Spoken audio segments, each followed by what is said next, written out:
Eh bien, salut à tous, c'est Nico. On se retrouve aujourd'hui pour une toute nouvelle vidéo en programmation COBOL. Dans la vidéo précédente, nous nous sommes intéressés à l'instruction move, fondamentale en COBOL. Aujourd'hui, l'instruction que l'on va étudier l'est tout autant. Il s'agit de l'instruction evaluate. Alors, comme dans la vie, un programme doit souvent prendre des chemins différents selon les conditions qu'il rencontre. Il y a plusieurs vidéos de cela. On a étudié les alternatives avec les instructions if pour gérer la logique conditionnelle. Je vous ajoute le lien tout en haut pour accéder à cette vidéo si vous ne l'avez pas vue.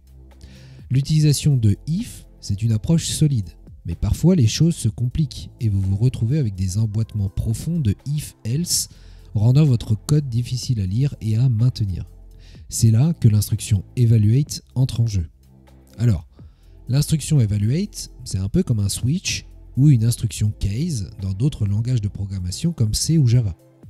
Elle permet de comparer une variable à une série de valeurs ou de conditions et d'exécuter différentes sections de code en fonction du résultat de cette comparaison. Si je vulgarise, c'est une manière structurée de dire si cette condition est vraie, fais cela. Sinon, si cette condition est vraie, fais autre chose, et ainsi de suite. Alors pourquoi utiliser l'instruction evaluate ? L'utilisation de evaluate aide à garder votre code propre et à réduire le risque d'erreur et à le rendre plus facile à comprendre pour vous et pour les autres. En tant que programmeur COBOL, maîtriser cette instruction signifie que vous pouvez écrire des programmes non seulement qui fonctionnent bien, mais qui sont aussi bien organisés et prêts à gérer la complexité avec aisance. Voyons maintenant la syntaxe de base de l'instruction evaluate. Dans cette construction syntaxique, condition 1 est évaluée et comparée successivement aux valeurs 1, valeur 2 et ainsi de suite. Lorsqu'une correspondance est trouvée, le bloc d'instruction associé à cette valeur est exécuté. Si aucune correspondance n'est trouvée, le bloc whenother est exécuté s'il est présent. Il sert de clause par défaut, similaire à else dans une structure if-else. Prenons un exemple de base pour se familiariser avec la structure. Dans cet exemple, vous voyez, on effectue un evaluate de choix utilisateur. Il s'agit d'une variable contenant la sélection de l'utilisateur et chaque when représente une option possible. L'instruction evaluate facilite la sélection entre différentes actions basées sur cette variable. Comme vous le constatez, selon le choix de l'utilisateur, on va afficher un message personnalisé. Il est également possible d'utiliser des when multiples. Voyons cela ensemble. Pour cela, vous devez effectuer des vérifications qui ne sont pas mutuellement exclusives ou pour des séries de conditions qui doivent toutes être vraies. Dans l'exemple suivant, evaluate true est utilisé pour évaluer une série de conditions qui sont liées à la variable âge.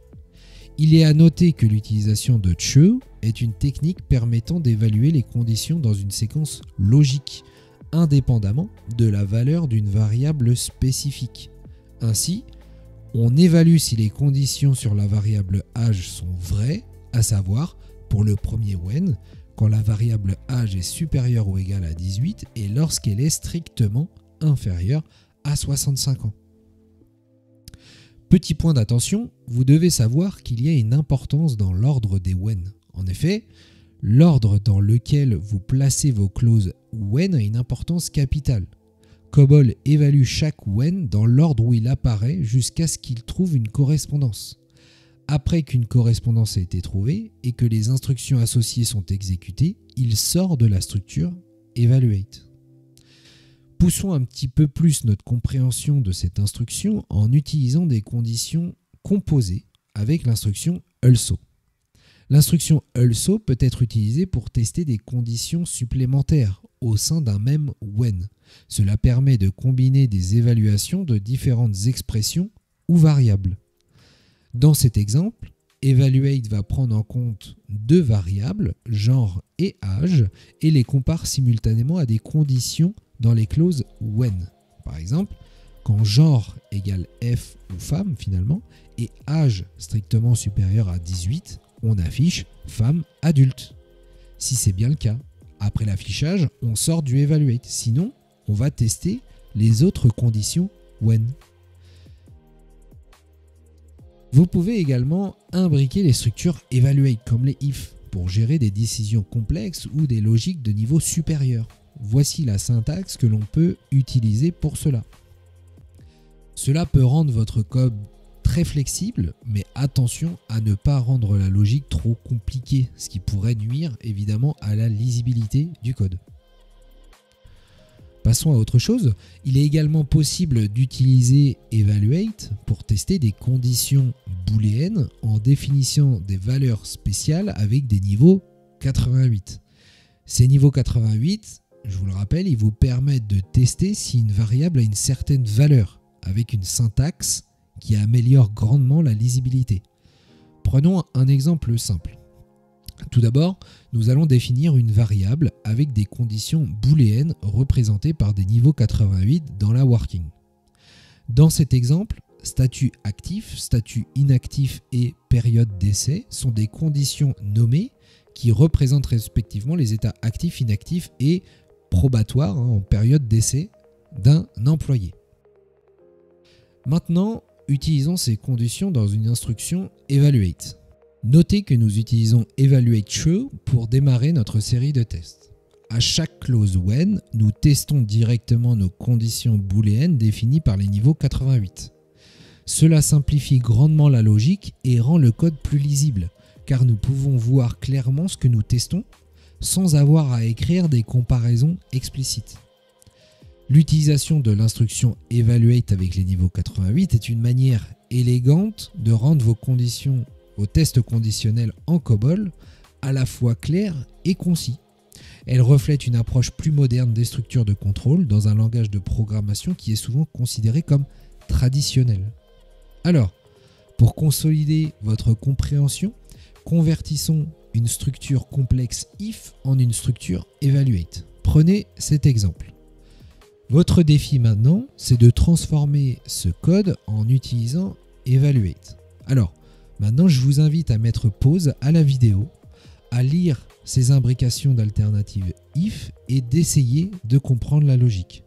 Tentez également d'écrire la structure evaluate qui va bien. Voici une solution possible à l'exemple que l'on vient de présenter. Je vous laisse regarder en détail, mais voyez tout de même que cette structure evaluate est plus concise et claire comparée à la structure if initiale. Les structures if sont extrêmement puissantes, mais dans certains cas, le risque c'est de se perdre dans toutes les imbrications. Passons désormais en revue les meilleures pratiques et les conseils que je peux vous donner quant à l'utilisation du evaluate. C'est important de voir cela ensemble car une utilisation judicieuse de l'instruction evaluate peut améliorer considérablement la lisibilité et la maintenance des programmes COBOL.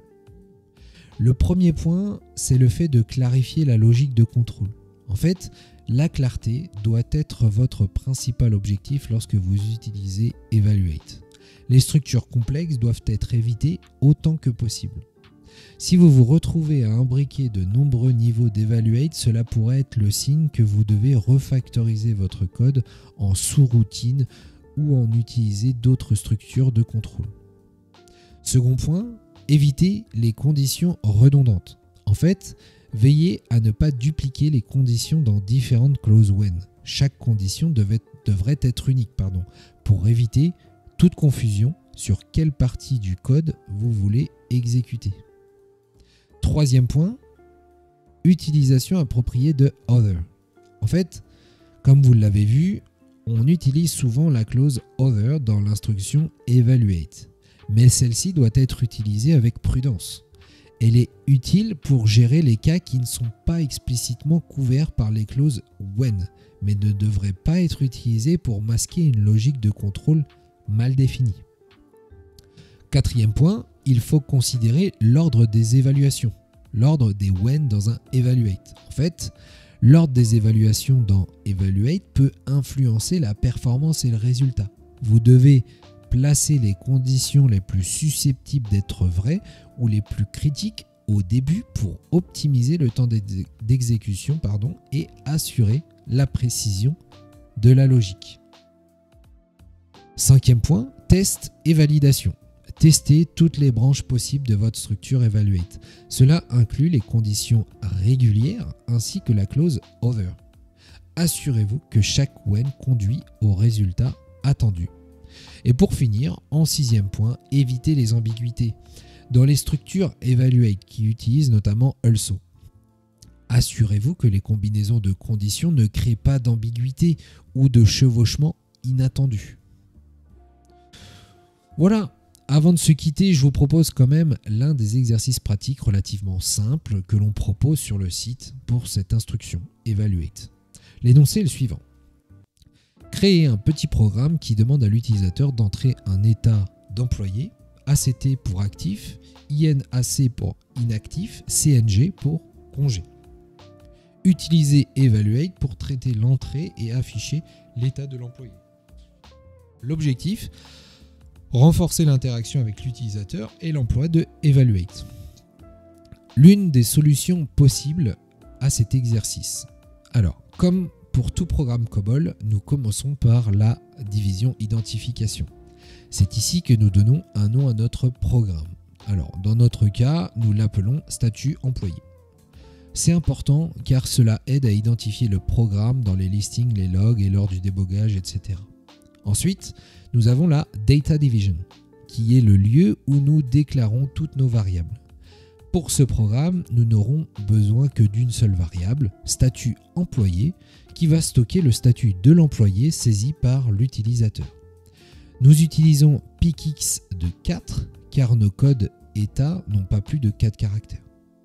Maintenant, le cœur de notre programme, la procédure division.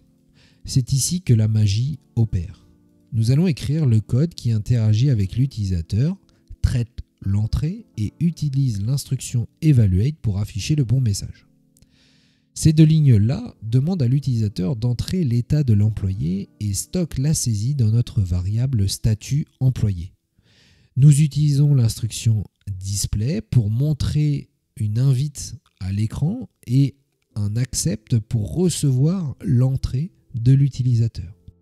Ici, nous utilisons l'instruction Evaluate pour contrôler la logique de notre programme. Nous évaluons si notre variable statut employé correspond à l'un des cas que nous avons définis, ACT, INAC ou CNG. Pour chaque cas, nous affichons un message approprié. Si aucune condition n'est remplie, nous tombons dans le cas Other, qui est notre filet de sécurité pour capturer toute entrée inattendue. Enfin, nous terminons notre programme avec un stop run. Cela indique à l'environnement d'exécution COBOL que notre programme a terminé son travail. Et bien voilà, on en a terminé pour l'instruction Evaluate. N'hésitez pas à poser vos questions en commentaire. En attendant, je vous invite à aller consulter notre site From Zero to COBOL si vous souhaitez en savoir plus sur ces notions et bénéficier d'un ensemble de formations complètes en COBOL sur TSO, ISPF et les JCL, tout ça en partant de zéro. Si vous avez apprécié cette vidéo, n'hésitez pas à lâcher les pouces bleus, les abonnements, les commentaires. On se dit à très vite pour une prochaine vidéo. Ciao!